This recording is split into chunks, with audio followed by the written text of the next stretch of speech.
మహిళా ప్రపంచ cricket cup గెలవటం పట్ల ఆనందం వ్యక్తం చేశారు women cricketer Arundhati Reddy. Shamshabad airport కి చేరుకున్న ఆమెకు కుటుంబ సభ్యులు, క్రికెట్ అభిమానులు ఘనంగా స్వాగతం పలికారు. సాలువాలు, పుష్పగుచ్చాలు ఇచ్చి శుభాకాంక్షలు తెలిపారు. ప్రపంచ క్రికెట్ కప్ గెలిచిన అనంతరం ప్రధాని మోదీని కలవటం గర్వంగా ఉందన్నారు.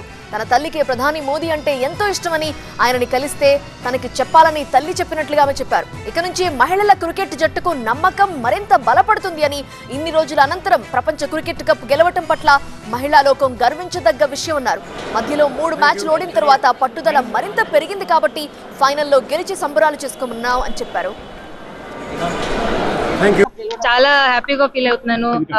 చాలా పెద్ద డే ఉమెన్స్ క్రికెట్ కోసం. సో చాలా హ్యాపీ, చాలా గర్వంగా ఫీల్ అవుతున్నాను. చాలా ప్రౌడ్ ఫీలింగ్. అంటే ఎప్పుడు అనుకోలేదు ప్రైమ్ మినిస్టర్ ని కలుస్తానని, బట్ చాలా హ్యాపీ ఫీల్ అవుతున్నాను. చాలా ఇన్స్పైరింగ్ ఉండే, చాలా మంచి మనిషి ఆయన. So great moment. ఇక్కడ నుంచి ఉమెన్స్ క్రికెట్ ఇంకా గ్రోత్ అయ్యి సార్. అంటే it is a very big moment. World cup గెలవడం అంటే ఇన్ని ఇయర్స్ తర్వాత ఉమెన్స్ క్రికెట్.